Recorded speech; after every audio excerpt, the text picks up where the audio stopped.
village that I grew up in, that I mentioned earlier, just outside the city of Canterbury, is a little village called Chartham. And many years ago, before I was born, before I was there, it was the grounds for an old psychiatric hospital.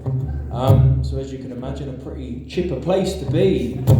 Anything within Chartham was either grounds for the hospital itself or accommodation for those working there.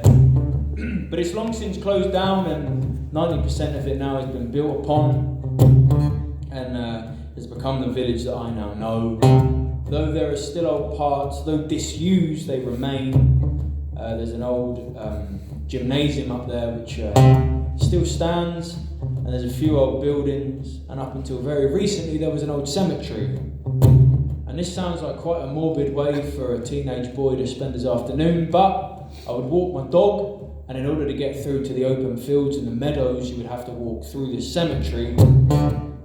And I'd stroll through reading the gravestones, and there seemed to be something a bit more personal about this old disused cemetery. They'd have the names, the dates, a bit about them, but often they'd have black and white photos propped up against a stone. And when walking through, there was always one that caught my eye, front and centre, a little bit higher than the rest of them. It read on it, "Here lays Eliza Holt."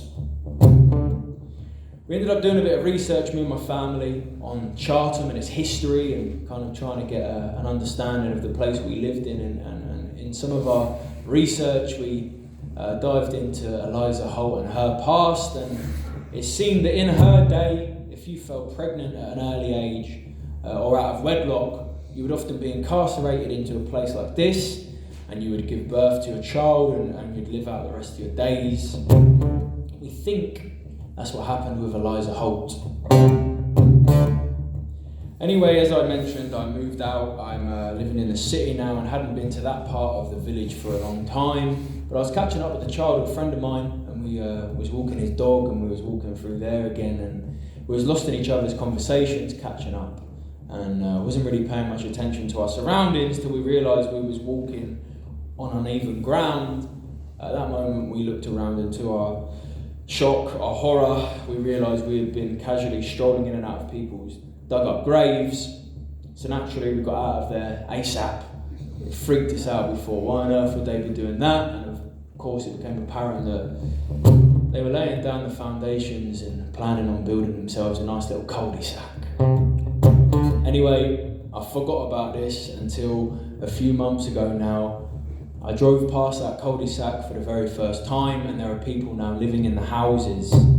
Naturally, I'm convinced every house down that cosy little street is haunted, and I like the idea maybe that Eliza Holt is singing their children their lullabies. I thought, if that's not a good idea for a folk rock ballad, I don't bloody know what is.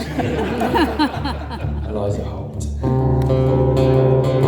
Here she lay, Eliza Holt, frozen in a tomb.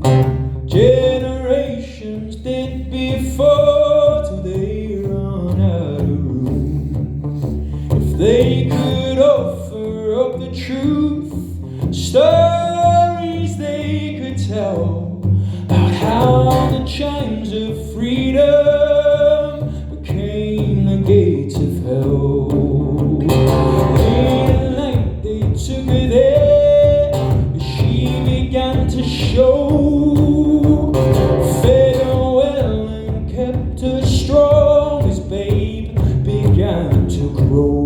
But all the day they tended her, mopped her fevered brow, then wrenched the infant from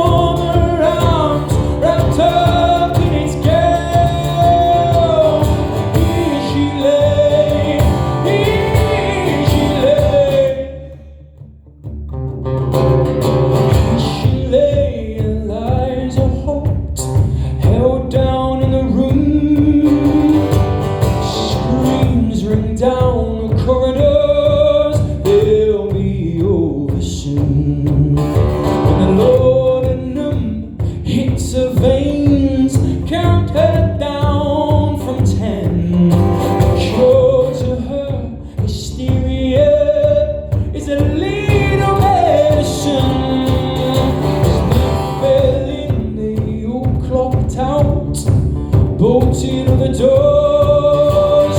But a turnkey took a liking, so chose not to fasten hers. Up the tower she did climb, for the wardens did their rounds. They fell so freely through the air, dashed upon the ground. Here she lay, here she lay, here she lay,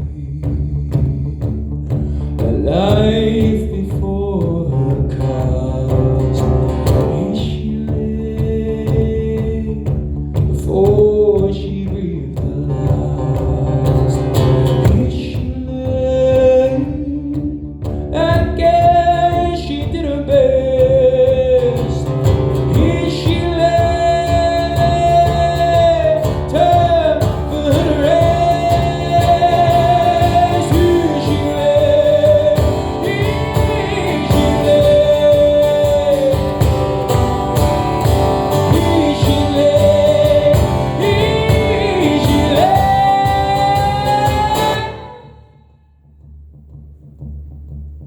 Here she lay, Eliza Holt, buried in her tomb, till the builders dug her up, her coffin they exhumed. What was once the cemetery now